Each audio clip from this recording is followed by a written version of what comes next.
You're listening to the Hoffi Coffi cast. With Rhys Bolton and Rhys Jones. I want to get some coffee. You want some coffee? Okay, this guy needs coffee and coolers. Start!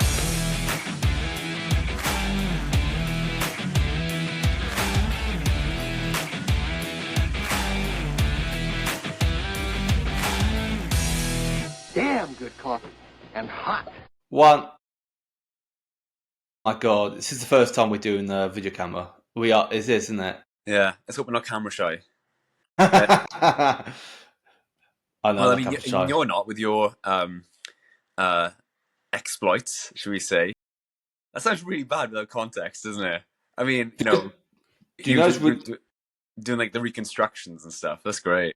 Yeah. Do you know how hard it is to tell people that, like, oh yeah, I'm playing two serial killers, but like, don't. It's still quite fun to watch. Like, you know, crime is never fun unless people are like, you've what, got a series of monsters on Netflix. I'm like, no, something else, something with BBC. Nah, the serial killers. Nah, the killers I play in Murder by the Sea are way less tame compared to the. Less tame. Wow. Well, I mean, the stuff in Monsters is just, you know, Jeffrey Dahmer, the Menendez brothers and stuff like that. Yeah. Apparently, they're potentially going to be launching a reappeal. I saw that. Yeah, the prosecutor's going for a new appeal. Yeah, let's see what happens. Yeah. Yeah. Praise that. That's great. That's what happens when you put true crime stuff on TV and film, and it's like a big following around it. You will get like, you know, it does. Like you look at Mr. Bates in the post office, or Mr. Bates in the post office, like versus the post office. It's like that actually, because how shocking that case was. Everyone, like, the kind of legal system was like, we should look into this like a bit more because it's like really bad. You get that. It's in like the public interest, then, isn't it, to be more thoroughly investigated? You know, especially when there's like impropriety or I guess ineptitude. That's all the lawyer talk. That's all the lawyer talk there. But today we're not actually talking about serial killers and murder and all that, as we usually talk on Hoffi Coffi Cast. Instead, we are celebrating the Hoffi Coffi Cast because this episode will be our 200th episode. 200th episode. Yeah. It's been a long time coming. I remember the first episode when we had the twinkle in our eye, the hope was still there, talking about, oh goddamn, what was it, like the future of Star Wars or something? Was that the first episode? No, the first episode was about the DC universe. The DC universe, wow. Yeah. Crazy. And that was like 5 years ago, and it's mad how, like, you know, when people talk about lockdown now, it's like a very vivid memory. Yeah. It's like no one really talks about it, like, at all. Yeah. 5 years ago. 5 years ago, yeah. Well, what was it? Well, does it feel like 5 years? I feel like, well, maybe 4 years ago, technically. But that's true. Yeah, I mean, like, around about this time in 2019, 5 years ago, the reports from Wuhan were like, you know, that's true. This is when it starts circulating, stuff like that. But I mean, it was a it was a massive backstop in our lives back then. But I think it was a massive forward as well, because it gave us a chance to kind of like delve into something we always talked about doing, but never really kind of like had the time to do, and that was podcasting. And I've been listening to podcasts for years before, like, I would never say that I'm one of the first ever people that kind of like got into podcasts. I wouldn't say that. But you were into podcasts before it's cool. Yeah. I was in podcast before it's cool when everyone jumped on the bandwagon, including us. So, you know, we always had, when we were like, obviously during lockdown, we never really saw each other. So we had a phone call a couple of times to talk about Westworld season 3. And then we thought, you know, we always bash about Westworld. Let's talk about it on the podcast. And so we started this podcast. It took us a while to get things going, because we need to find like the right kit, the right kind of software to use, recording software. And there's so many different recording softwares out there. So it's quite hard to choose. And we chose one. We got with Anchor, which has now become a Spotify for podcasters. and obviously we set up an Instagram account as well, make it kind of like a kind of personal, but also kind of professional kind of account as well. Got the word out there as well, and I think our first season of THEC Hoffi Coffi Cast went down really, really well. And then going ahead, it became kind of very ingrained to our lives, where like it would be kind of like once I finish recording the next one episode of the podcast, I'll then go straight on to kind of like prepping for the next one. And I learned, me and you learned so many skills from this as well, like in terms of like speaking, organization, communication, just like advertisement, marketing, stuff like that as well. Work and editing and stuff like that as well. And you focus very much on the kind of like the cover arts and stuff and the Instagram stuff, and I kind of focus more on the prepping, the research, and obviously then the editing as well, because podcasts do take a lot of editing, especially when you have one of those days where the internet is not on your side. Yeah. But I mean, technology is the bane of my life. Yeah, I am not a technical person, so when I'm like there, like being my own engineer, I'm like, oh god. Yeah, and that's always the case when like there's something wrong your end, and it's like we're trying to work out how to do it and stuff. But I mean, as years gone on, and obviously come out of lockdown and stuff, we obviously moved on. Well, not moved on, but obviously our lives have developed. We have gotten older. Careers have taken a massive kind of like step forward and stuff like that as well for both of us. We're both enjoying our jobs, and maybe we are workaholics. I'm not sure. I don't know if I class myself as a workaholic, but we always try and find time to do the podcast as well. And absolutely.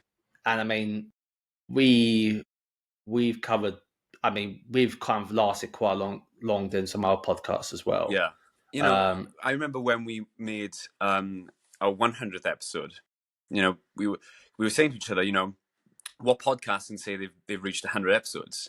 What podcast can say they've lasted? When would that have been? 2 years? Just after 2 years, we reached 100 episodes. Yes, yes. Who can say that they lasted that long in terms of podcasting? And I remember when we started, even like our modus operandi was always, we're not going to make this as like a business thing. This is always going to be something that we want to do for fun, and like we want to show people we want to share our passion for film and TV and conspiracy theories with everyone else. I know for some people it's very like the listener count is always kind of like the big thing as well, and obviously I do, but I'm not bending over backwards and breaking my back to get to like over like 1 million kind of listeners and stuff like that, or even like 100,000 listeners and stuff like that, because that stuff takes a lot of time. And also we're also in a very kind of there's a lot of podcasts out there now compared to what there was before. This is one joke, everyone has a podcast. I think you are definitely in the kind of the bubble of white guys who do podcasting rather than go to therapy, stuff like that as well. I think we're definitely both in that kind of bubble. And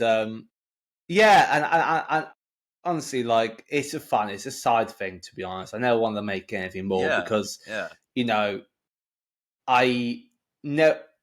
there's things you can do for fun that you can turn into something full time.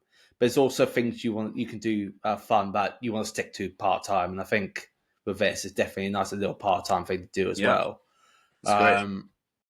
Because I mean, I think a lot of podcasts I listen to, a lot of podcasters I've spoken to, this is a lot of it's their part time stuff. They got like main jobs they do, and they work on a podcast as well. So, yeah.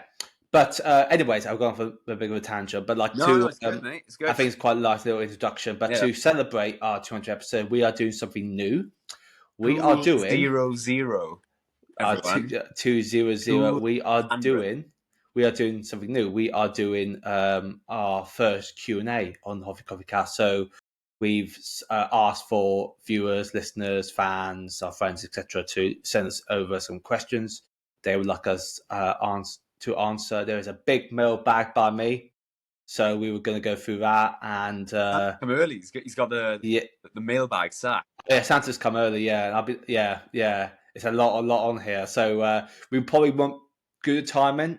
We won't be able to probably cover everybody's questions, but we'll see how we can do because these Q&As, you can spend like an hour talking about one of the questions or like a whole day. Yeah, there's so much to talk about. But hope these questions are good. And we'll judge the quality. We'll judge the quality. Yeah. And we and you have not looked at his mailbag, so we have no idea what's going to be going in blind. Going in blind. Yeah. So leap of faith. Before we start, obviously, I'll do the typical intro. You can find us on welcome to Hoffi Coffi Cast. Everybody, our 200th episode. You can listen to his podcast on Instagram, Facebook, Twitter. You can also email us hofficoffeecast@gmail.com. And please listen to go on our website www.hofficoffeecast.com. Please like, share, follow, and a review if you enjoy this episode. So, Mr. Jones, let's start. No problem, Mr. Bolton. Are you sitting comfortably? Then I'll begin. Let's have question numero uno. Okay, so this first question comes in from Dan. Thanks for the question, Dan. And the question he's asking is, what's a piece of media that you wouldn't want to see adapted into film or TV based on how good the source material is? Okay. Oh, that's really good, actually. I like that. Do you have an idea? I'm like... That's the problem with going blind. You're kind of like in the spot. You're like, yeah. Okay. Right. I want to see documents, film, TV. I think, like, if there's any sort of, like, animated media, like a series, I would say Genndy Tartakovsky's Primal. Right, okay. I've rewatched that recently, and I'm just thinking this would not work as a live action. No. The animation style is Tartakovsky is fantastic. Everyone that watched the old Samurai Jack, there was an old Clone Wars series he did. It's brilliant for being animated. The style is lost if it's translated into live action. In terms of, let's say, books or literature, I don't know. Probably Simon Scarrow's Rome series, because I have a lot of nostalgia there. And I don't think it could ever live up to the hype that I've imagined it to be. Other than that, I don't know. I might come back to that, actually, whenever I don't think about it. That's a really good... Thank you, Dan, for that. That's a really good question. So, adapted to film or TV. So, I'm looking at this through, like, source material. I feel like in terms of something being adapted to live action, I would definitely say Evangelion. Because that show is bonkers, and I don't think you can make that kind of very, very, very you couldn't make that into live action. It would just be like really over the place. You have to, like, the budget would be just ridiculous, like absolutely ridiculous. And then in terms of another one, I would say this is quite an interesting one, all right? Yeah. Okay. The Bible. Because, and I know they've made the Bible into a film or TV. Okay. TV show. I think, I can't remember what it's called, but it's Falling in Love with Jesus. But I think it's the Bible is very dense. Very, very dense. There is a lot to pick from it as well. And I think if you want to adapt that into a film or TV show, to make it biblically accurate would be very, very impossible, in my opinion. Because, you are following the kind of like, the writings of these different kind of like what are they called again? Like the palms? Is it? I guess so. Yeah, that's part of it, isn't it? I guess. Yeah. The Gospels, the scripture. Gospels, the scripture. So I think something like that. Like if you want to say, like, turn like religious material, like the Christian Bible into like film or TV. I think. I mean, some people try adapt it before, but it's always been kind of like imagine if they tried to do that with like the story of Jesus Christ? and then like the post-credit scene is like Jesus Christ will return, like what they do with Iron Man and stuff. That was so funny. But imagine they they say like, right, we're going to make a franchise of the Bible, and we're going to be having like a mini series based on Genesis, then we have a mini series based on Noah, and then King Solomon and stuff like that. Like, yeah, it would just be like, yeah. But also, I think it would get very controversial. Whatever you do, I don't think you can make something that's like everyone say that's like to the point. Yeah, I mean, my mind instantly goes to Noah, directed by Darren Aronofsky. That's it. Yeah, and I remember that being very controversial when it was when it came out. Passion of the Christ, The Last Temptation of Jesus. That's the thing. You're going to have to kind of like get rid of any kind of like creative or directorial interpretation on it as well, because Mel Gibson kind of went into making a film about Jesus' crucifixion, but he did kind of make it quite political and have his own kind of religious and kind of political beliefs in it, which you shouldn't do. Like, you see a lot of different kind of direct a film about Jesus maybe wasn't the best idea. Yeah. So what was your one again? Like kind of off the bat, I said Primal. Literature-wise, Primal. Primal by Genndy Tartakovsky. He did Samurai Jack. Yeah. He's very visceral, very visual style of storytelling, and he uses very like minimal dialogue. So there's a lot of sort of like showing and not telling in the story the story beats, I guess. It's on Adult Swim. It's fantastic. I guess I'm trying to think of like something in terms of like a book or something like that. God damn, I'm trying to think of like a really good sort of like, I mean, a lot of it is kind of like me trying to be gatekeeping, like a lot of like nostalgic sort of stuff. I remember as a kid. I don't know. Thing is, like now, like a lot of things which you don't really think would ever have been adapted have been adapted. You know, like Dune, and it's regarded as one of the greatest sci-fi epics ever. Hold my hands up, that's what I believe. Foundation, whatever you believe about Foundation, it's got a large fan base as well. Trying to think of like, I don't know.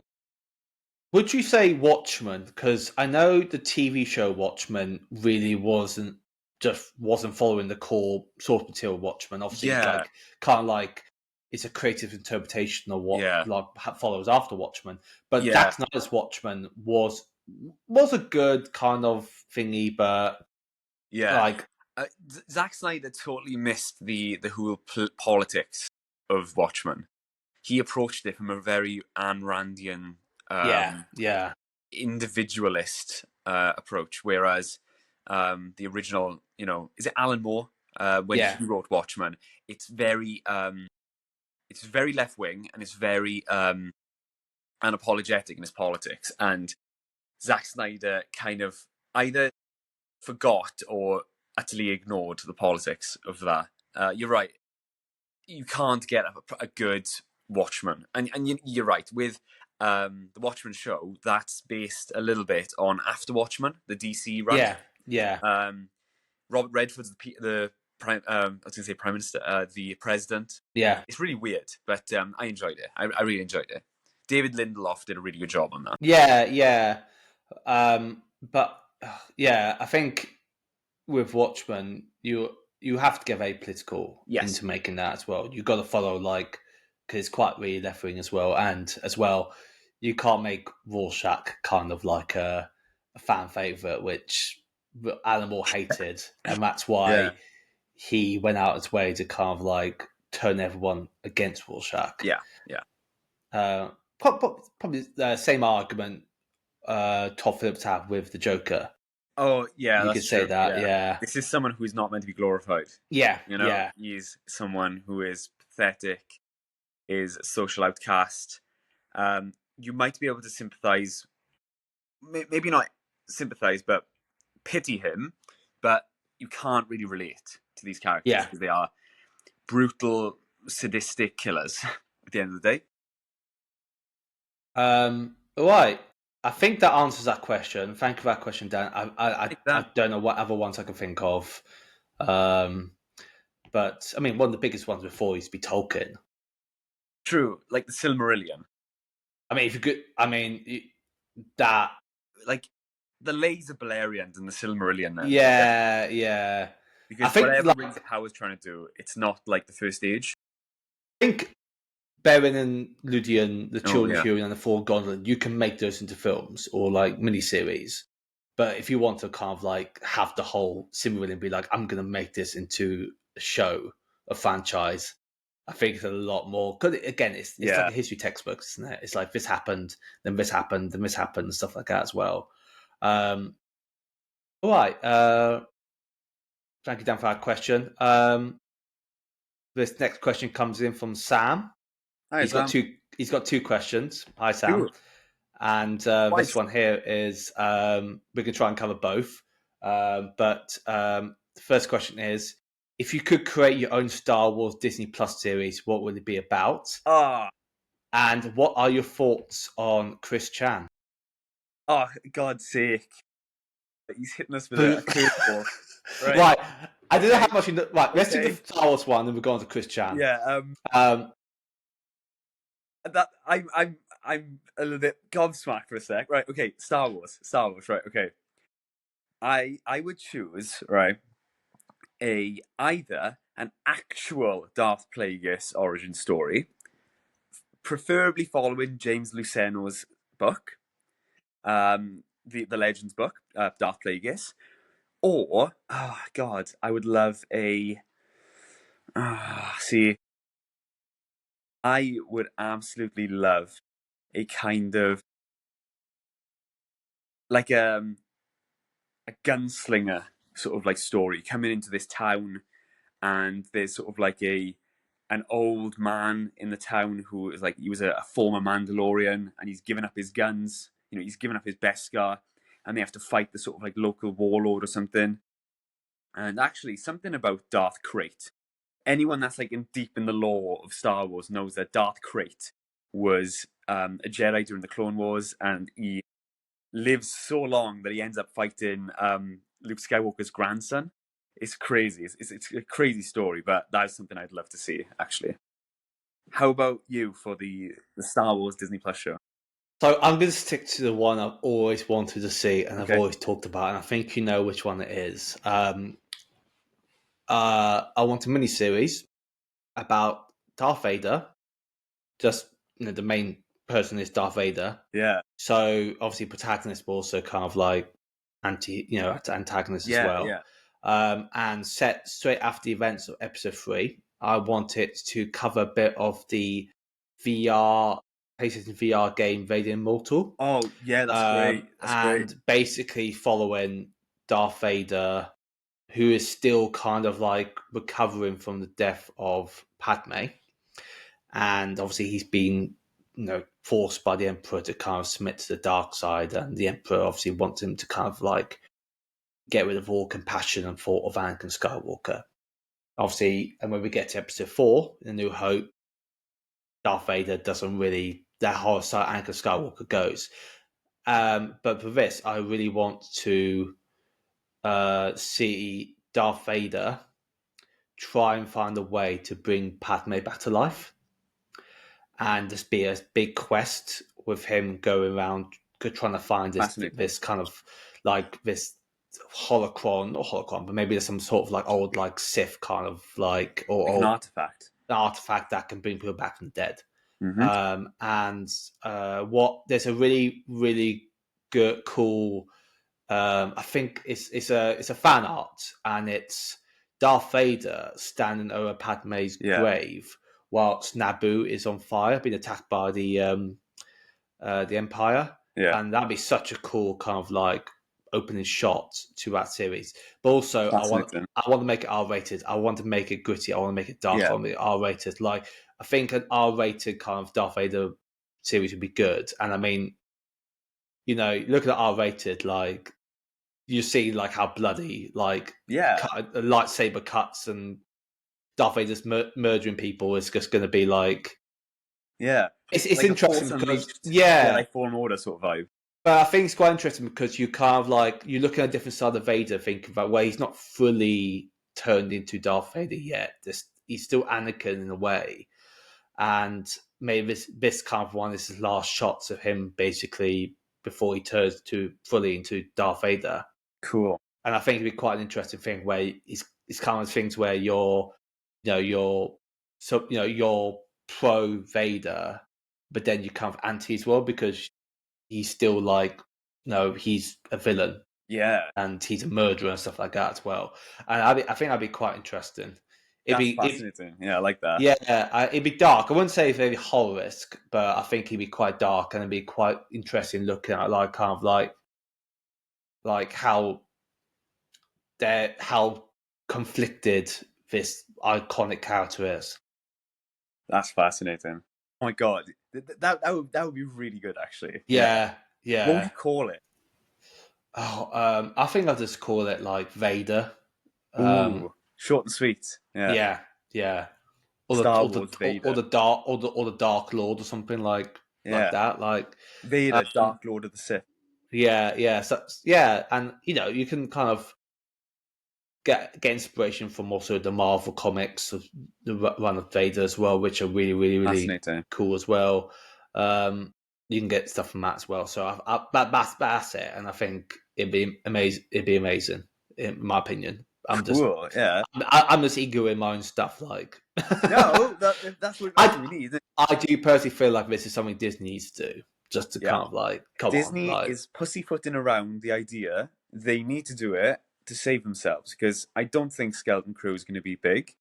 The Mandalorian and Grogu film is a glorified season finale. Andor season 2 is going to be fab. I mean, I have no gripes whatsoever about Andor. But yeah, it's just going to be. It's a Hail Mary. It needs Vader. That's the thing. Like, looking at this morning, I was kind of looking at Star Wars TV shows. There's hardly any of them like in development. Like the only ones, obviously, you got the Mandalorian season 4, the film. You got Ahsoka season 2. You got Andor season 2, which will be finishing as well, and then you got Skeleton Crew. So, but there's, I mean, compared to years ago, where they had all these different ideas planned. Yeah. Compared to like now. Yep. Yeah. Anyway, we're going on a Star Wars tangent. The other question, Chris Chan. So, I don't know how much you know about Chris Chan. But I know enough. Yeah. I'll give you my thoughts. I think Chris Chan is. I think he's ahead of his time. I think he would go down as this kind of Moses-like figure who will lead us beyond the Day of Judgment. I think he is Jesus incarnated. Is that sarcasm I can hear in your voice? Yeah, it's all sarcastic. I that's how I'm taking the mix. Though Chris Chan, fuck's sake, he's been well known for being a very, very odd fellow. Yes. And there's a huge documentary series about him, and I couldn't finish it because it just got.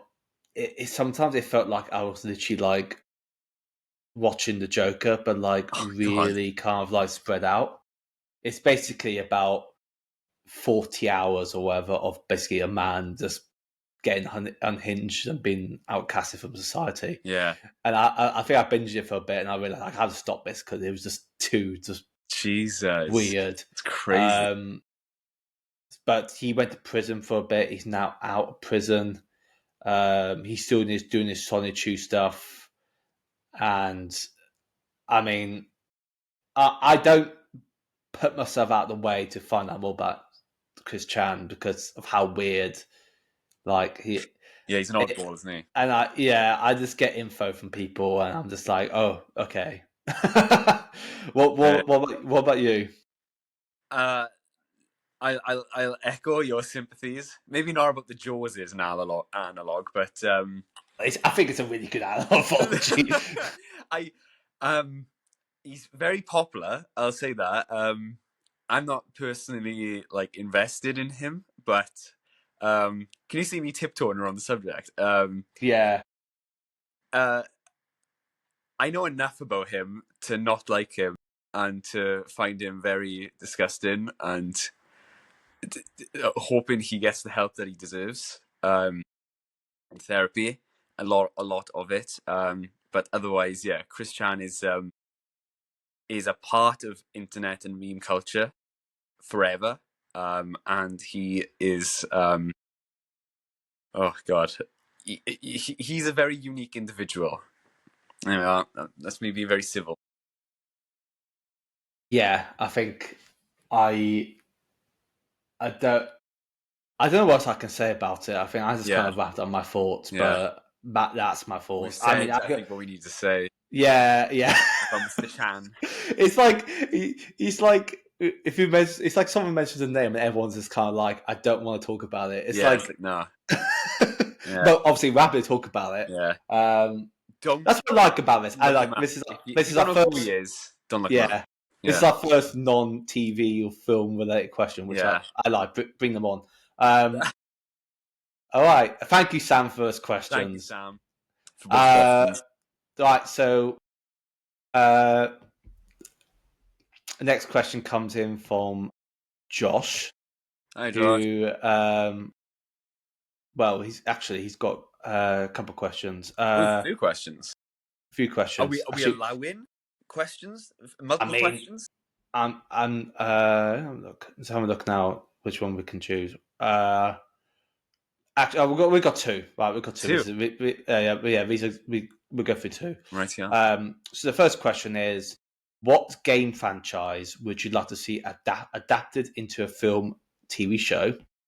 And the second question is, which of the Scooby-Doo animated movies is your favorite?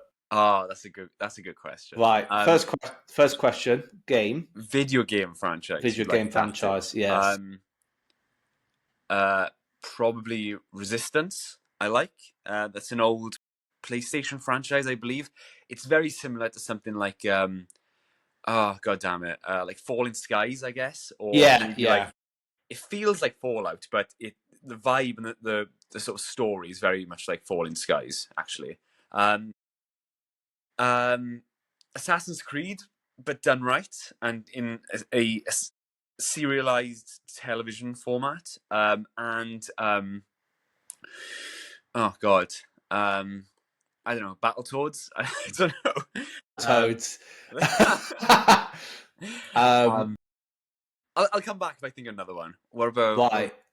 Definitely Assassin's Creed, as you said. Yeah. Definitely have it be more focused on the actual period rather than the present. I'm talking about the film. I think definitely a big one I would love to see is the Red Dead Redemption franchise. I think keeping the kind of like storyline and the world and stuff. People love westerns. Put a lot of budget into it, and I think you'll probably make one of the I would say cover probably both of the games, Red Dead 1 and 2. Start with Red Dead 2 because it's the first. It's a prequel, but technically the first one.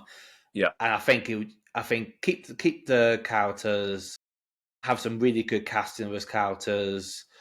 Keep the lore, keep the storyline, because the storyline of those two games are just amazing, and the way it brings Wild West to life. And it's an interesting period as well. It's during the decline of the Old West, which, a lot of TV shows and Hollywood films focus on the West. That is kind of like its golden age. True. But this is quite an interesting time where it's about the age of progression and progress coming to the Wild West and taming the West. And I think if you make that, I think you'll probably make one of the greatest TV shows in modern television history, because they done obviously look at The Last of Us. The Last of Us is very storyline's amazing, and they stuck the storyline and it's brilliant. And I think you'll get a lot of people really interested, non-Red Dead Redemption fans, well, people who like westerns, who because the storylines are quite long. It takes a couple of hours to get into it. Like you're looking at probably like 50 hours for the game storyline and stuff like that. So people haven't got time to play the game, but watching a show about it, I think, would be amazing. It's a lot of lore around it as well, and I think I'm gone back to playing Red Dead 2 as well, and just like how much detail of the history and what it's like during the West and stuff like that. And you come across some like interesting characters about the time. There's a lot of references to like, you know, like cars, automobiles. You know, there's a Ku Klux Klan kind of like side mission in it as well. It's a lot about kind of like post American Civil War era as well. You know, post kind of like you know, end of slavery as well and stuff like that. So it's really, really interesting. I think definitely that would be the one I would 100% want them to make. I'm like massively drawn a blank, so I've literally just like typed in sort of like classical sort of like. Oh, I think also Mass Effect as well will be up there. Oh yeah, Mass Effect would be cool. Oh my god. Actually, yeah, that'd be good. Yeah. Like a lot of these ones have already been adapted. Like, I'm not looking forward to the Minecraft movie, but then again, maybe it's not meant for me. Maybe it's meant for like kids or something. But I don't know. I think Resistance, because Resistance is like had like it's not the most popular game series, but it's one which I really enjoy playing. The world is really cool. Yeah, like I really like the look of the monsters, the Chimera sort of monster. They're kind of like an invading alien race, and it's set in a sort of like alternative sort of history where I think it was at the end of World War One, a portal opened in Russia where yeah, like these aliens, the Chimera, came through, and they started to invade the world through essentially just through like standard warfare. So World War Two was essentially us, the humans, against these Chimera, these aliens. That'd be great. I'd really love that, actually. You're talking about that, it's giving me ideas now having Metro. I think Metro would be quite good. Metro, yeah, because that's based on a book, isn't it? Metro 2033. Yeah. It's very, very cool, like Soviet era. Yeah, the same thing, kind of like aliens and what have you, and like mutants. It's fab. Like the Russian Fallout. Nazis as well. Yeah. There's everything in it. Yeah. I think there's a lot we can pick out from. And it's a really good topic to always talk about as well. What game would you like to see adapted in the film TV? I think Resistance is quite, as you said, Resistance, and there's a couple of games of Resistance, and they're like a trilogy or something, and then there's like a prequel one as well, or remake of the first one. Actually, maybe even God of War, like the original ones. Oh, God of War, yeah. When they were set in like the Greek gods, I guess. That'd be fantastic. Yeah, that'd be absolutely fab, actually. Yeah. And for the second question, what is your favourite Scooby-Doo animated movie? I know this question. Scooby-Doo Zombie Island. Is that the one with the one where everyone turns to cats? So it's zombies. Oh God, yeah. And then it turns out the people living there are actually like alien cats, and it's just really bizarre. I remember watching it as a child, and then I think it was like on Netflix, and couple of months ago, and I watched it, and I was like, geez, the nostalgia's hit me. And the song as well hits as well. Terror Time Again. Oh God, yeah. And there's one, what was the one with the Hex Girls? That was really good. Oh yeah, the Hex one with the Hex Girls, yeah. I'm trying to think the one where it was just Shaggy and Scooby, and they meet aliens, and like Shaggy has like an alien girlfriend in it. I'm trying to think what it was called. Is that your favourite one, is it? Yeah, I really like that one. Oh, God damn it. And then it was a really cool one where, again, like Shaggy and Scooby. Shaggy gets cursed into being a werewolf and then has to participate in like a wacky races style thing. Oh my God. Can you remember that? Yeah, I remember really that, yeah. Weird. But yet, Zombie Island is great. Yeah. Have you ever seen? This is quite an old one. This came out in the 60s or 70s. Mm-hmm. But have you seen the film with the Scooby-Doo gang team up with Batman and Robin? But this is like obviously from Adam West, Batman and Robin animated against the Penguin and the Riddler. So either the Riddler or the Joker. And it's really bizarre because it's like the Scooby-Doo gang obviously fight monsters and they're taken up basically against crazy... What the hell? Crazy DC villains. Yeah. You've not heard of that? No. I'm just going to type up. Like, Scoop! We gotta make another movie! So... Record voice? I watched the James Gunn one from like 2000... When was it? 2004 or something? It's really good. It's really funny. There's a lot of like sexual innuendos, which makes it like a very good family film. But no, it's really funny. I swear there's like... It's really old. I'm trying to remember... Oh, it's in 1972. Yes, it's this one. 1972. It's a Joker. So 1972 Scooby-Doo film featuring Batman. It's called Scooby-Doo Meets Batman. In the film, Scooby-Doo and the Mystery Inc. gang team up with Batman and Robin to stop the Joker and the Penguin from carrying out their criminal plans. See. And somehow it's related to monsters as well. I've got it. So that one where it's just Shaggy and Scooby is called Scooby-Doo and the Alien Invaders. Right, okay. Yeah, Zombie Island is fantastic. I remember having that on DVD, actually. And then he was also, I think he was, and The Witch's Ghost, the one with the hex girls in it. Oh my god. Do you ever watch the one where they go to Mexico and they fight like an Aztec monster? Oh my god, yeah. Oh my god. What's in Scooby-Doo? Gotta follow you. That is still the best theme tune, I think, for Scooby-Doo. What apparently they made a sequel to Zombie Island called Scooby-Doo Return to Zombie Island in 2019. I haven't seen the sequel. Obviously, it's not going to be as good as the original. No. It's never going to beat the cat's back in that. The cat people. That was so random, honestly. I know. Oh god, it's yeah. Scooby-Doo's are so random. I swear that the writers were high when they were writing most of the episodes. I mean, God, it's probably during that time as well. So Sam, I'll probably have to say, oh, is this Sam or was it Josh? Josh. I'm gonna have to say, yeah, probably Zombie Island is my favorite. I remember the design of the zombies, and it was fantastic. Yeah, they were like pirates, weren't they like pirate zombies or something? Let's have a look. Are you on about Zombie Island? Yeah, they're pirate zombies. Yeah, because apparently this is like this treasure or something, and apparently, it's like this object that can resurrect people. Yeah, haunted by the ghost of the pirate Morgan Moonscar. Yeah. Morgan Moonscar. Oh my god! It's great. Yeah, I think that's our question. Yeah, thank you, Josh. That's great. Right, and we're flying by these actually. All right, the next one's from Morgan. He's got two other questions. Hello, Morgan. I think we know which Morgan this is. Shout out to Morgan. So she's got two questions. We know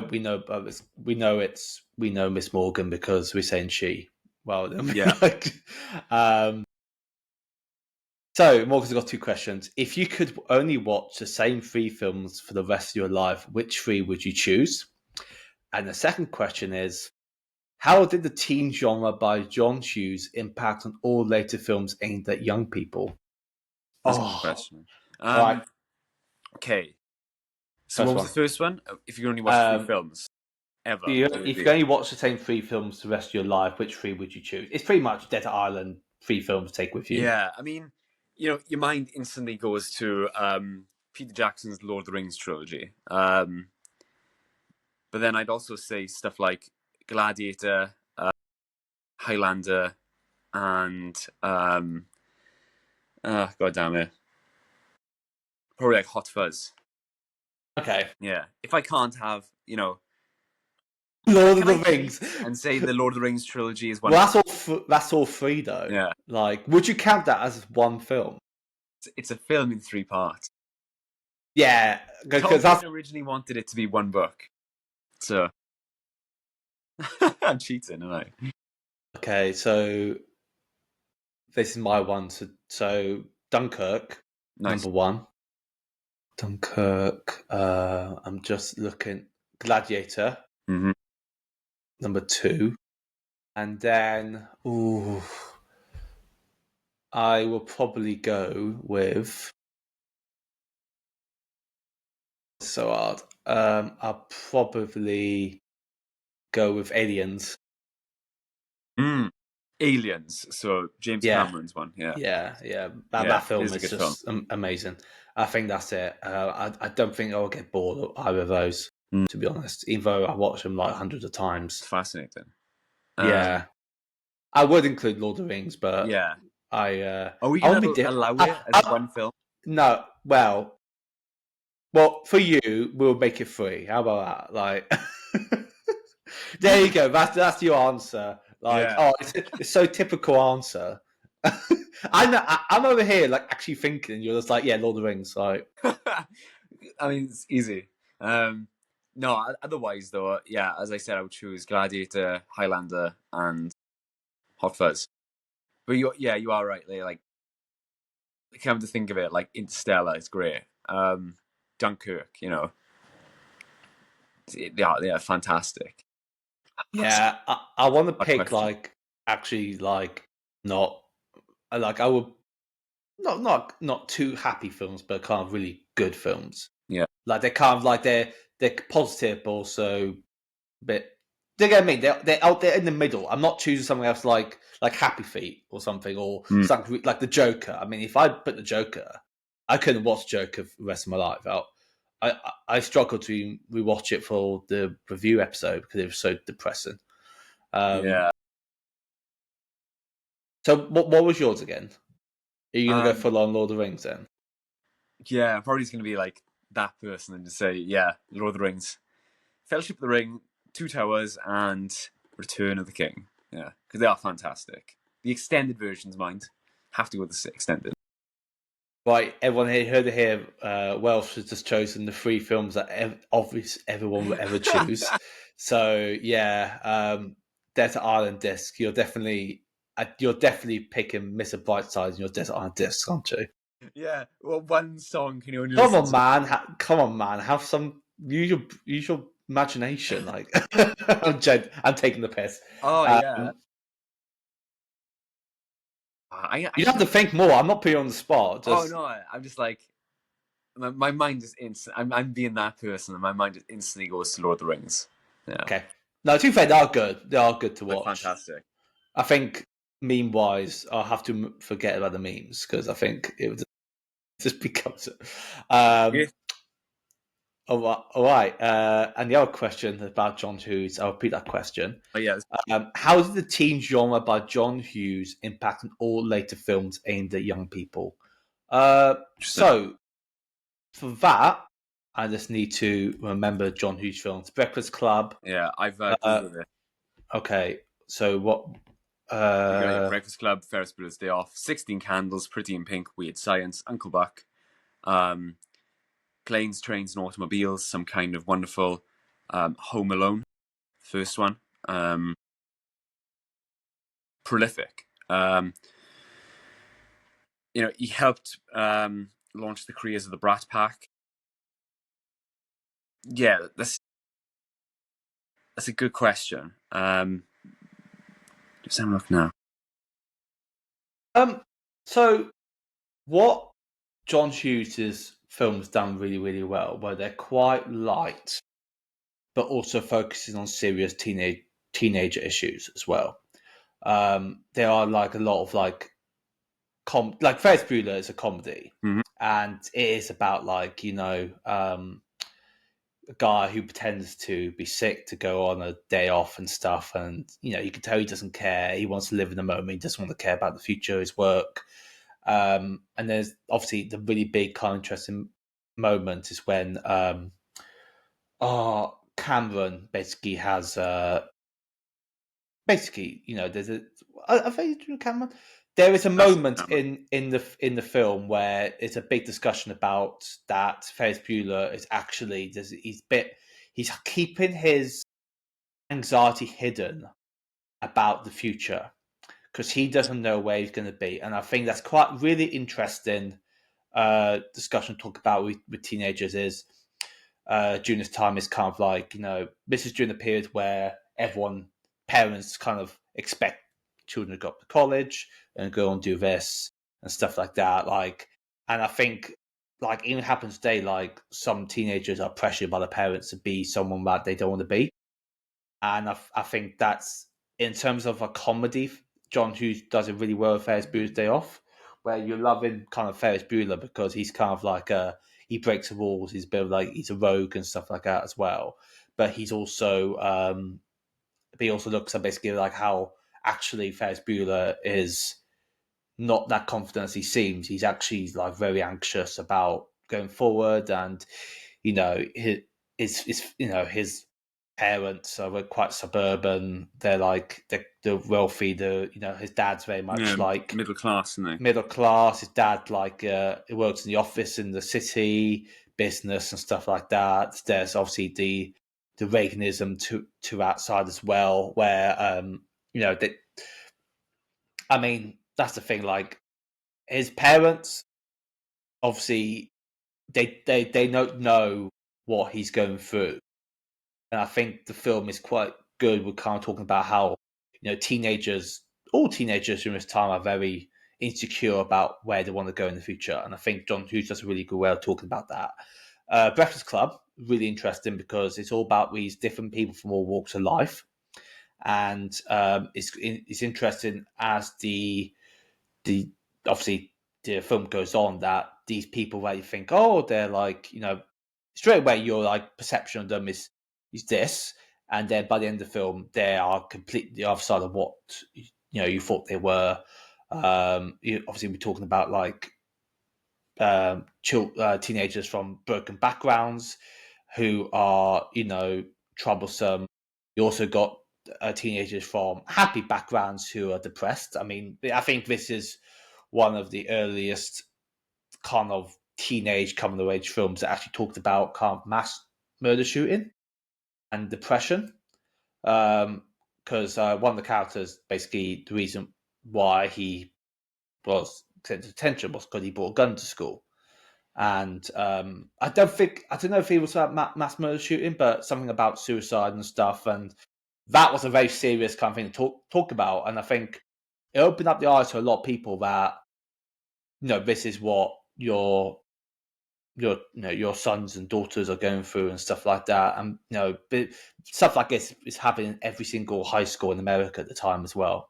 And I think that's really, really powerful. And the Breakfast Club, obviously is one of the most famous coming of age films ever. And because it talks about these kind of serious discussions. I mean, the whole film is set in a library for an hour and a half. And it's a great character study. It is great of the film. I definitely want to cover that and Ferris Bueller's Day Off down the road. I think it'd be quite good to talk about and kind of explore more about this kind of question about John Hughes. I do feel like as well there's a lightness to John Hughes films as well.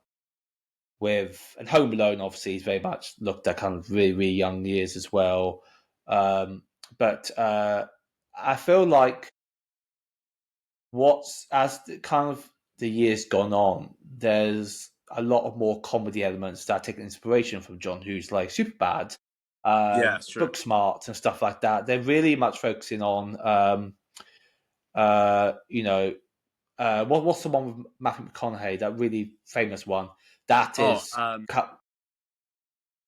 Freaks and Geeks was a show, wasn't it? I can't remember it, but I think everyone will know what I'm on about. God damn it.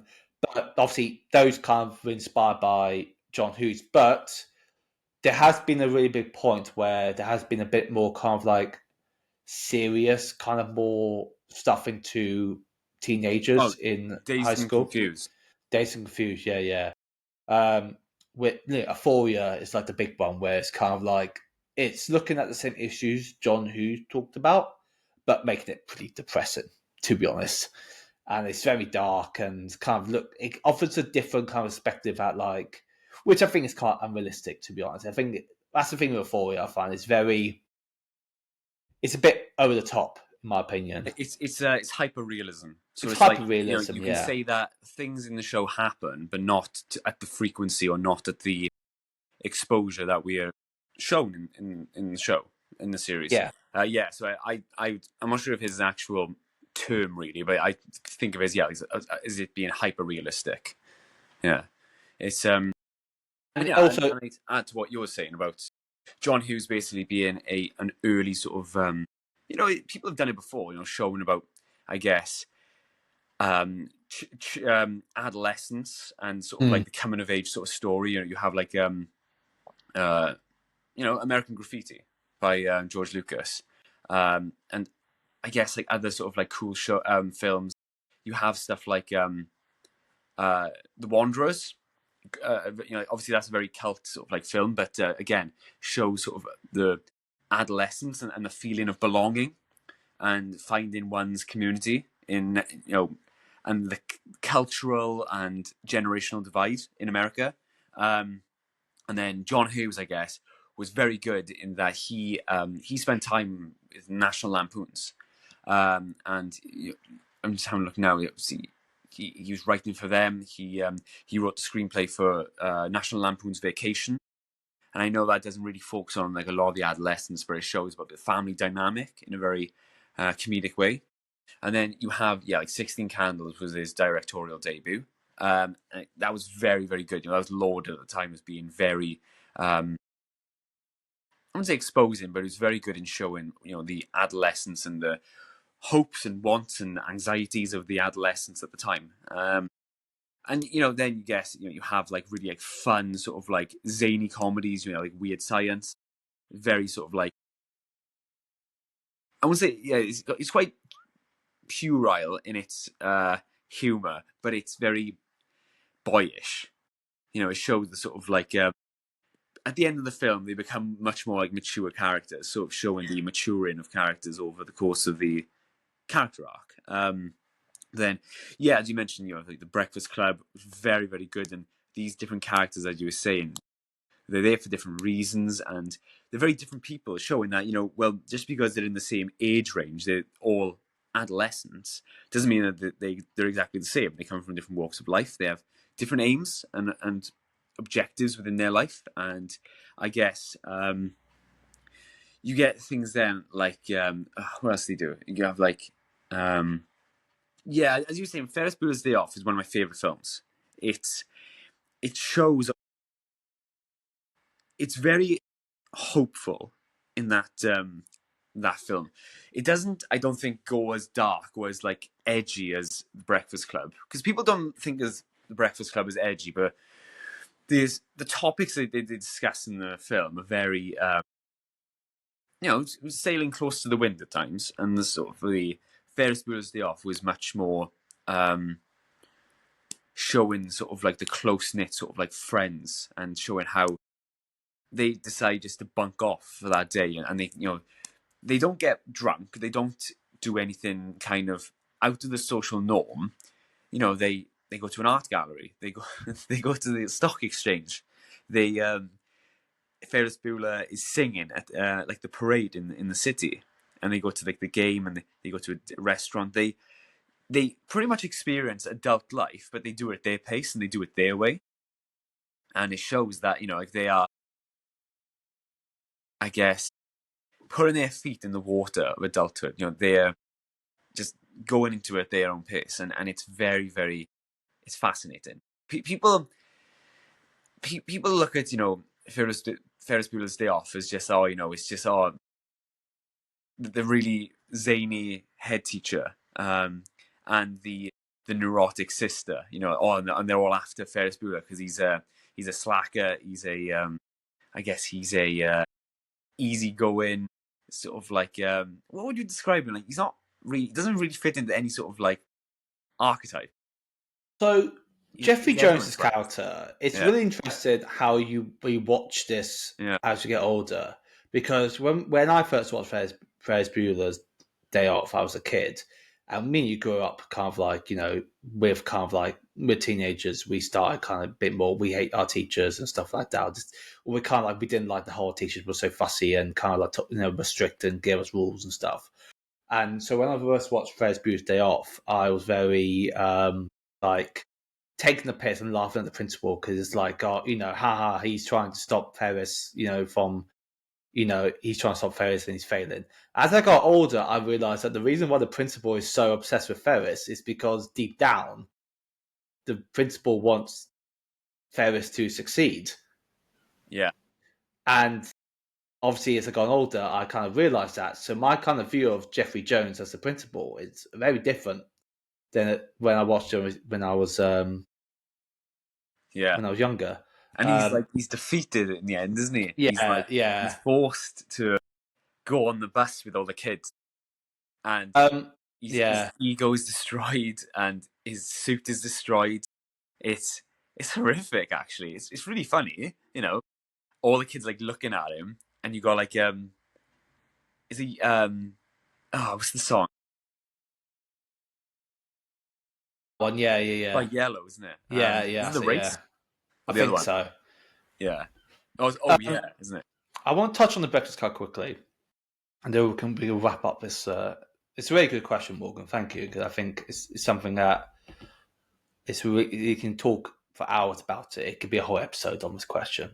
But talk about the Breakfast Club is one thing I want to point out as well for the Breakfast John Who movies is about teenagers who are trying to be understood by their parents, and that kind of struggle for the parents to realize that, to understand them. And I think that's really interesting. And we go through like kind of the main kind of like the characters in the Breakfast Club.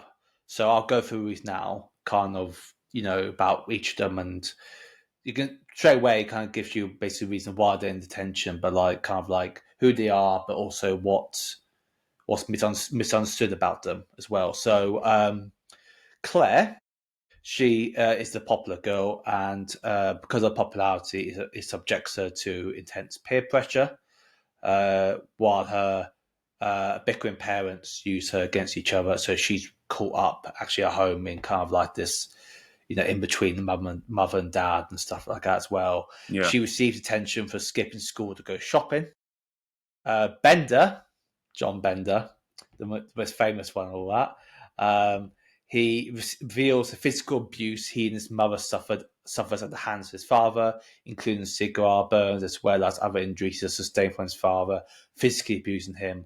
He served attention and pulling a false fire alarm. And when we meet John Bender, at the end of the day, you kind of laugh at him because like, oh, this guy's like so funny and stuff like that. Like, he's just like a joke. He's like the Joker, like the Joker of the class. We do find out basically like he's doing it because he's hiding this kind of like the abuse he's suffering from his father. It's a very, very serious something to talk about, isn't it? And then Andrew, who's a jock guy, he becomes influenced by jock culture, is intimidated by his father to succeed in wrestling. So, father who basically wants his son to be like him or go down a path that he wants his son to be in.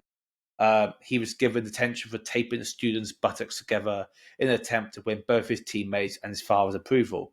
So Andrew is constantly looking for approval from his friends and from his father. And I think, deep down that approval is for him to kind of like, he's in a pit, like a lot of pressure to prove himself to people and something he doesn't really want to do. And there's intimidation by his father as well. You can tell from me, there's like a lot of parents kind of like their behaviors and stuff and the kind of and attitudes do impact on the children. Brian is under so much academic pressure from his parents to get good grades that he contemplates suicide after getting an F in shop class. He was sent to detention for bringing a flare gun to school to kill himself with. Now, that's probably the most really serious one. Like that with Bender and the maternal physical abuse. It's really serious. But I mean, John Hughes kind of touched on these, and which not a lot of people talked about before in teenage films. And then Alison is compulsory dishonest with neglectful parents, constantly stealing things to use, so she'll run away from home. She admits that she showed his attention for lack of anything better to do. So, yeah, Alison's kind of like a float through life kind of person, really. Yeah. But it's interesting how I'll wrap up the kind of how John Hughes talk, but how John Hughes kind of like really changed what the kind of the behavior of teenagers and how teenagers acted in films, and kind of like in this depiction of teenagers. Like, I don't know if you've ever seen the Porky's, the film Porky's. No. So basically, that Animal House obviously is two films about like teenagers and college students, and they're like every day they're like mucking about really, and they're like, oh look, they're going into the showers, and Porky's the one where basically they find like this kind of hole in the girls' bathroom, and I think one of them puts his dick through the hole and stuff, and when you're watching it, it's supposed to be funny, but looking back, it's like really kind of like no, it hasn't. It hasn't. And that's the reason why Animal House and Porky's not aged well, because they've been like, look at these like teenage boys like being funny and harassing women, and Animal House is really weird. Peeping Toms and stuff People like that. Think of Animal House as like this like really classic comedy, and it's got who's the guy from the Blues Brothers? He was in it.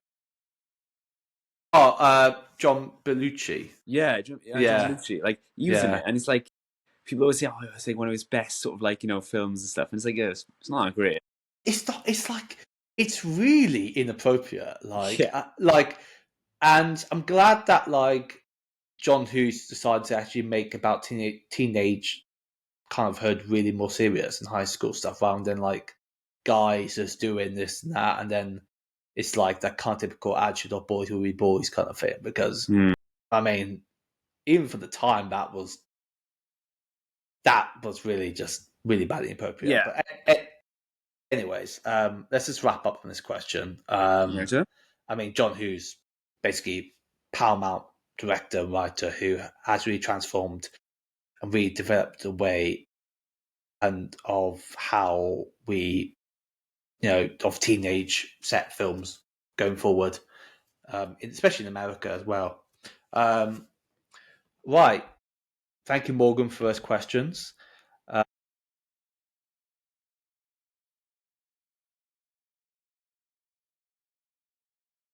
have three questions for this one, because I think it's a few different questions. This comes in from Sean. Okay. And Sean and Ben. And she's got three questions. Congrats on 200 episodes, boys. What an amazing achievement. I wanted to ask, if you had to destroy every film ever made apart from 5, which 5 films would you save? Oh, shit. Oh my God. Good question, actually. Shit. God. I'm going to say, right, I'm going to do this. Yeah. I'm going to count the Lord of the Rings trilogy as one film. See, it only counts as one when you. Yeah. Okay, yeah, I'll accept it. Well, you count it as 3, so sure, yeah. You can't say anything. Right, I'm going to say Gladiator number 2. I'm going to say Dunkirk number 3. Aliens number 4, which is pretty much the films that I was thinking. What 5 films would I save? I would probably go with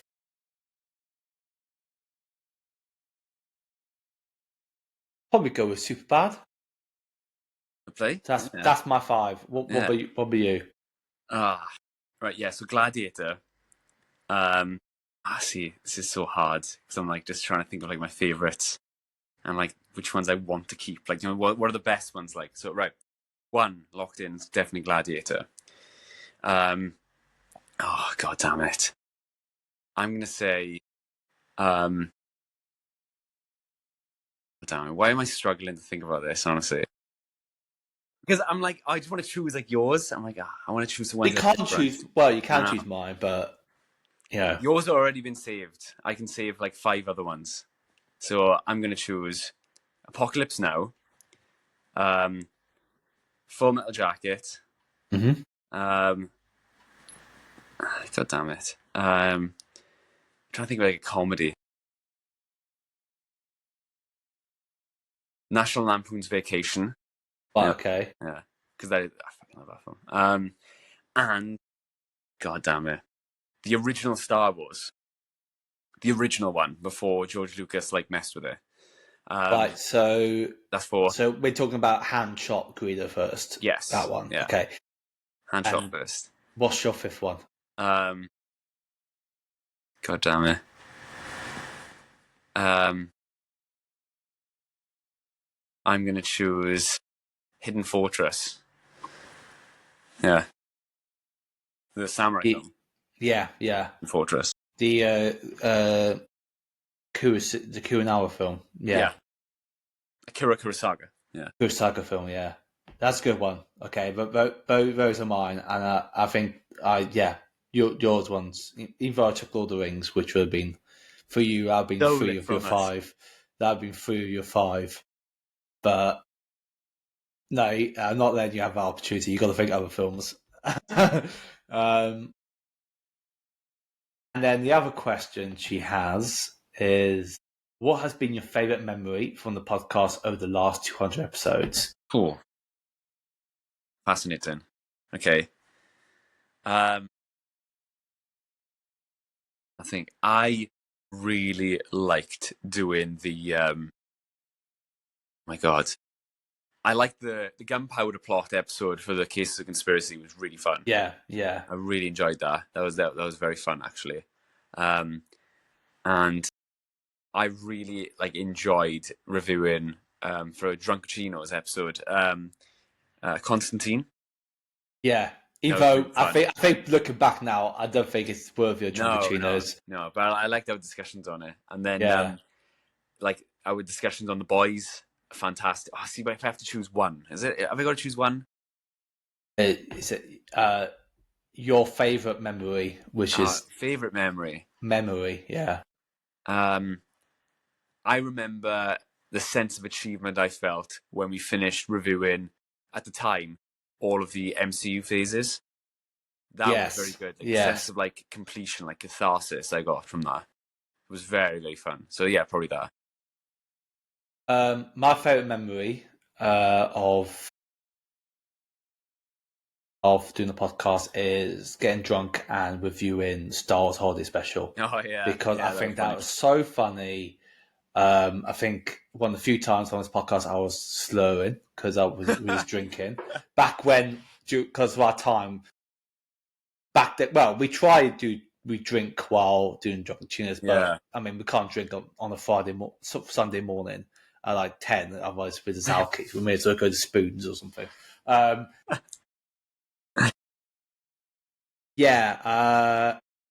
my favourite memory, I think. Nice. And I think on par of that is definitely covering the Pembrokeshire Murders, which I think Pembrokeshire Murders, yeah, definitely one of our most viewed, listened to episodes. But I think it was just really good discussion about it as well. And I'm quite happy with all the research I did as well when I got into it. But yeah, that's our favourite memory. And then our last question, which is our last question of the show, is what tips would you have for people looking to start their own podcast? I would say to have something that you enjoy talking about, even if it's in our case, a shit series or something which is disappointing. We love talking about film and TV anyway, so make sure that it never becomes a chore. It is always something which is fun.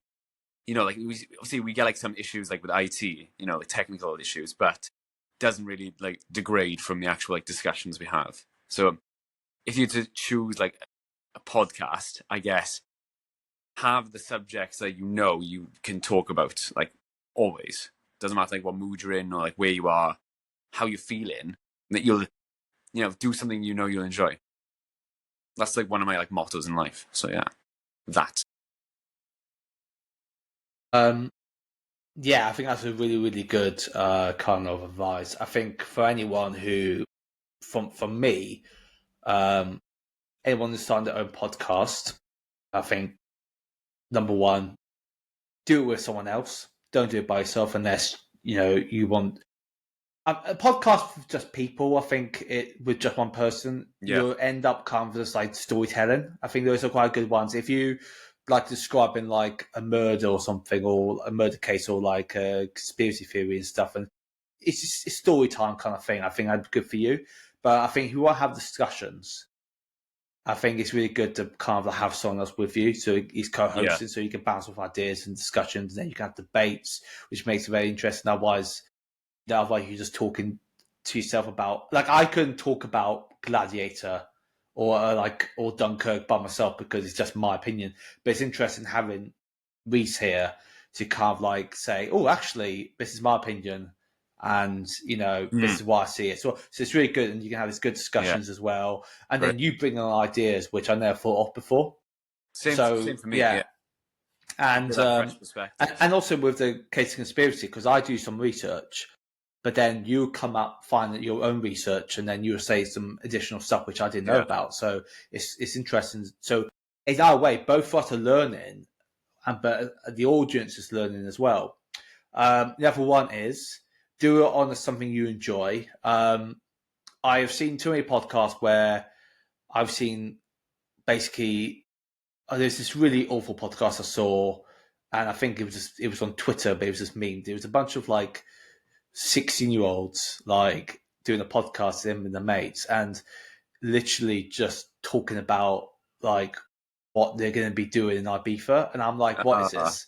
Like, no one wants to hear about it. And also, like, do you actually want to talk about it? Like, do something you enjoy, where it's about, films, TV, documentaries, literature. There's a lot of book kind of podcasts out there. You could do a podcast on gardening, because there's always going to be an audience about that. There's so many, and I think listening. I think it goes on to my third point. Listen to a lot of podcasts. Don't be going to podcasting and not enjoying podcasts, because if you're not enjoying, it's like, I'm getting an idea for like Reese. It's like Reese writing The Long Road, but doesn't read books. Like it doesn't work, does it? Like, you need to have that kind of like understanding, because then you learn from the podcast as well. And I listen to a lot of podcasts, and I kind of learn the structure to our podcast, and kind of like how they start the intro, kind of like what they kind of talk about, how they structure it. And I kind of develop those kind of like structures into our podcast. So definitely enjoy doing podcasting, and also listen to a lot of podcasts as well. And I mean, podcasting, I do a lot. Obviously, I've got a house to look after. There's a lot of gardening. There's a lot of kind of house maintenance and stuff I got to do, and obviously, adult stuff. You've got to go to the shops and get stuff food wise and stuff like that. Go to the gym and all that. And I think listening to podcasts is really good, because, you can listen to music all the time. And I mean, music's great, but I feel like podcasting is interesting because you can learn things as well. Yeah. From it, which you don't really know from like music, and it keeps it interesting rather than like, I like something to keep me busy. Like, I can't be in silence, to be honest. Another point is another thing is device as well. Get some good kit, get some good recording software. Have a look. There's plenty of recording software out there, and honestly, you won't be surprised if you go from different types of. This is soft recording stuff. Riversides are like 5th or 4th. We've gone through so many different ones, and because there's so much more you can do with recording software, and sometimes you end up being like, well, kind of like the sound of my voice or the way the audio is recorded is not great. Actually, it's a better one I can use as well. So that's another piece of advice I can give audiences. Good equipment, get a good mic, get a good headset, noise cancelling mic. You're looking at roughly paying like 70 quid, which I mean, it can be, that can be a lot of money, but I think it's still quite good as well. Or you can just do it with your iPhone headphones or wireless headphones, stuff like that, earbuds and stuff like that. So yeah, and then I think my 5th one is enjoy it. I think I'm big advice, just enjoy it. And if you don't enjoy it, then why are you doing it? Yeah. But also, I think another piece of advice as well is, on top of that, if you do with a co-host, if you're going through the co-host route, this is something I always double check with you, Reese. Double check, like, if you have ideas, talk to your co-host about it. Your co-host is there. Reese is for a fifth of the 50% of the podcast. I'm 50%. There's never like say I can never say I do more work than you do. We're both half and half. Mm-hmm. And whether I have ideas, I then give them to you to kind of see if you're happy with them, or ask you for your ideas as well. And that's basically it. Like, communication is important, and obviously communication with your audience, communication with your co-host as well is very, very important, because, and also double checking and enjoying it as well, because because then you got kind of more the morale is good. If you're both enjoying it, then it's really good morale, and you continue to do it. So that's my advice. And I mean, just start, like, just find the subject you want to talk about. You don't have to go straight into recording equipment yet, but definitely get some recording software and just have a go, see what you like. And I think you will enjoy it. I mean, there is a lot of time that comes into it. You've got to edit stuff as well. Yeah. It's a lot of like marketing and publishing as well. Also, if you want to do a website to go along your podcast, it does take time to set up a website. Yeah. But you learn the skills as well. And save you, I've had, and I'm not boasting, I've had some really interesting conversations with kind of people in the workplace, or kind of interviewers, because they see in my CV that I do a podcast. And it's still that's quite interesting, because it's something you do in your spare time, which you want to do, and you've basically put a lot of time, effort into it. You learn a lot of skills, and it's interesting. That's the thing. And I think you've had as well, Reese, when people in workplace ask you about the podcast and stuff like that as well. Yeah, because we do get that sort of interest in the actual topic of the podcast. But apologies for that. We get some people ask, how's that impacted your sort of like public speaking? And I'm not naturally a public speaker, but knowing that this has helped me to, I guess, speak, obviously knowing that it's not everyone in front of me, but knowing that there's people listening. You can imagine kind of just the crowds of people. So that idea that you can help your public speaking and 1 second. Yeah, the idea that you can debate as well. Shit's wrong there. That's fine. Sick. I will. Hey, what were you saying just now? Basically, that with the podcast, it helps you sort of just the debate as well. Yeah. Debating skills. In my line of work, I don't really need that. I don't really. No. Public speaking isn't really a thing, but there's a lot of, I guess, sort of just personable, sort of like one-to-one talking, and that is that's something which I think the podcast. We've done 200 episodes. They're like lectures, really. Like just helping yourself like speak, being coherent as well, like clear, knowing that you're conveying your point across really well. It's good. It's like you're talking to an invisible audience in the podcasting, because you still kind of like, you are, obviously people are going to be listening, so there's the importance to talk clearly and kind of talk, and obviously if you're not good, you can learn about, if you're not great at public speaking, having a podcast is a great idea, because you're not actually talking to an audience. But when you do go up and talk in front of that big crowd of people, like I've done in the past, during this podcast, I felt like it was like, it's like I'm talking to an invisible audience, which is pretty much podcasting is. Podcasting is like you're talking to your friend next to you about something, and pretending that there's an audience just sitting down listening to what you're talking about. Yeah, fab. Yeah, and I think that's it. And I definitely feel like if you want to do something like that, I think go ahead. If you listen to podcasts like all the time, why not go into podcasting? You learn a lot of things, and you can bring your experience and knowledge of podcasts into it as well. And the big one is do what you want to do, like, because I know some people who have done podcasts and stuff they didn't really want to do, they didn't really care about it, and they haven't really lasted. Yeah. And we, when we started podcasting, when we started Instagram account, we were we kind of joined the same time as a lot of our podcasters during lockdown. Well, I don't know how many of those are still around, but it's quite few, to be honest. A lot of podcasts started.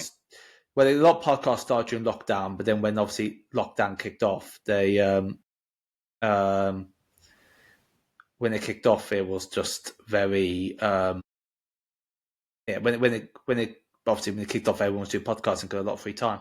But then when they went back to work, the podcasting stopped. So yeah, I mean, I'm not trying to boast being like, our podcast is still around now, but I mean, we stuck through it because I think back then we were really doing it really because of the lockdown. But then I feel like we thought actually after the lockdown we can continue doing this, and it works still, and it works. And I mean, we're still here 5 years later. And it's like it's just going like leaps and bounds really from strength to strength. The topics we want to come up with, and like there's with obviously with our sort of like area of what we're doing the podcast about, it's not as if there's a lack of elements, lack of subjects of discussion. There's always something new. Obviously we have like the different sort of like sub series we do, of like our conspiracy theory series, conspiracy series, and then the when we review sort of like subpar and crap films as well. It's all great. Yeah, it's we always have something on the agenda, I guess. And you're very good in that, like you always have sort of like a lineup, Yeah, and I always double check with you. If it's much better than Marvel's one. Thank you. And I mean, like we do. There's sometimes where, like, I'm like, oh, should we cover this? And other times we decide not to. Other times we do. But I mean, we cover stuff which we enjoy, and I think going down the road, hopefully we'll go on to up to episode 400. Yeah. But I see definitely doing a lot more Kissing Conspiracy, Drunkachinos, and also a lot of classic films as well. Yeah. And that's the thing, like when we have new films come out, we're in a period of Hollywood where there's a lot of remakes, reboots, sequels, and prequels, and all that. So there's a lot of chance for us to basically talk about a new film, but also have our kind of like Road to series as well, which is a new thing we're doing. Obviously, we did the Road to Deadpool and Wolverine, covering the Deadpool and X-Men films. We also did the Road to Kingdom of the Planet of the Apes, where we covered the Reboot Planet trilogy. And I mean, next year we've got plenty of like sequels and prequels coming out, which remakes, which we or reboots, which allow us to go back and talk about those old films as well. And I think it's quite interesting because then you kind of you've spoken about the films, and it's kind of already ingrained in your mind. So when you go in talking about the new film, the new installment, it does make the conversation a little more, a bit more better, in my opinion. Yeah. Rather than kind of like watching in like the new film, while remembering about the previous film. So I think that's stuff like that's really, really, really good. Really good. Obviously, we have like a lot on the agenda. We want to cover some more Cases of Conspiracy and some more Drunkachinos, and obviously our main series as well of like the stuff coming out, and we want to like review it. We're gonna have to review the Penguin soon when it finishes. That's gonna be great. Yeah, November's gonna be quite a good lineup because we want to review Agatha. Yeah. All along. I want to review Gladiator, the first Gladiator, then review the new Gladiator film, and then the Penguin as well. Then, I mean, talking about going forward, 2025. I mean, I've kind of got ideas for a Road to Fantastic Four First Steps. Road to Superman, covering the Superman films, and run up to James Gunn's Superman. 28 years later is coming out, so run up to covering 28 days later, 28 weeks later. That's it, not months, weeks. Mm-hmm. So it's a lot of that we're going to be covering as well, and we do find that there are times where I can't think of an idea, so I have to come to you and be like, "What idea? What film? What TV show? What case or something you want to talk about?" There's a lot there, and as I said, it goes back to my point of talk to your co-hosts. Like always, if you're the host of the podcast, always talk to your co-host. Make sure they have an input. Communication is key. Yep. And honestly, you are the best co-host to do this with. Yeah, but also same with you, mate. And I think your cover arts and stuff, and the podcast and the Instagram page, you're good at it, and I think it's quite good because I'm not great at that stuff. So I think kind of we bounce off stuff really, really well. Thank you, mate. I appreciate that. I think a lot of people say that about your cover art. Thank you. and then Instagram pod, because it is like, obviously I go on Instagram pod quite a lot, and I do like obviously go through it, but then it's quite nice knowing that like, if we got some email in about something or DM us about something, Reese can talk to them as well, and then he can relay it over for me, and I can kind of overshadow and check and stuff like that. Great, yeah. And that's our 200 episode Q&A. I think that's a really nice question to finish on. Thank you, Sean and Ben, for those questions. Thank you, and thank you, everybody, for the question you had in. I really appreciate some really, really good questions. And I definitely want to do a Q&A like this again. I think it's really, really interesting. Topics we covered and the discussion we can get from these questions is amazing. Fab, yeah. And that's our 200 episode. So quite a little short hour and a half episode. Please give it a listen and let us know. If you've got any questions, which unfortunately we couldn't get to the mailbag, please still send them to us, and we'll make sure to do a Q&A in the future with those questions in hand. As I said, going ahead, this is our last episode of October, and then November we have got a jam-packed November lineup, which I just discussed about earlier: Penguin, Gladiator 2, and Agatha all along. And then in December we're doing like a Case of Conspiracy kind of holiday kind of special.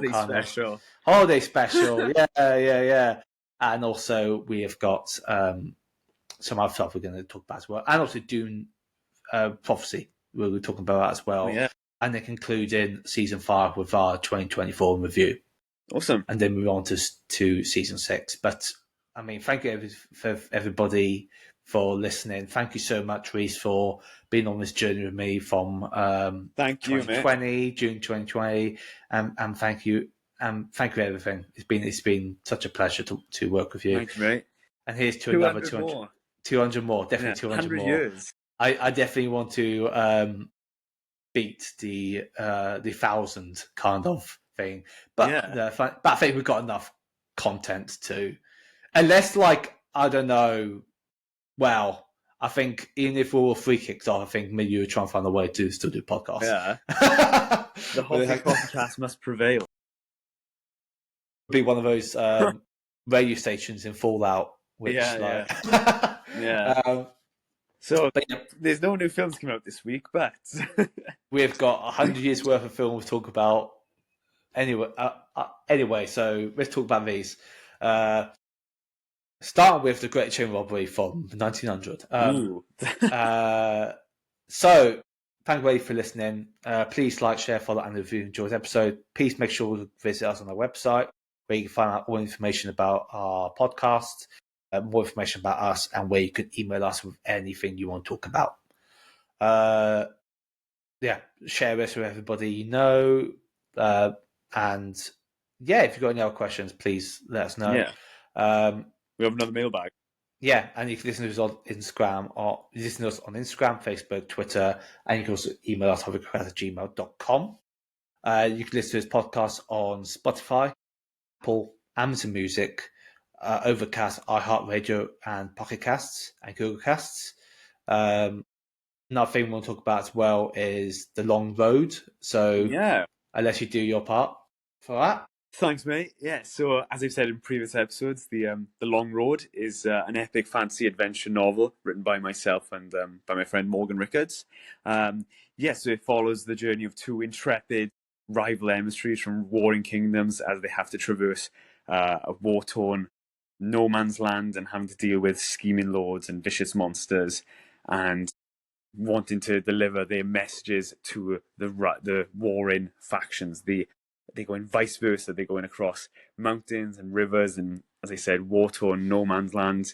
It's a great journey, a great sort of road trip sort of novel as well. If you like anything like Game of Thrones or Lord of the Rings, The Witcher, Wheel of Time, anything like that, any of that good stuff, then go give it a read. The ideal Christmas present for the fantasy lover coming up to Christmas. So yeah, it's as I said, that's Morgan Rickards and Rhys Jones.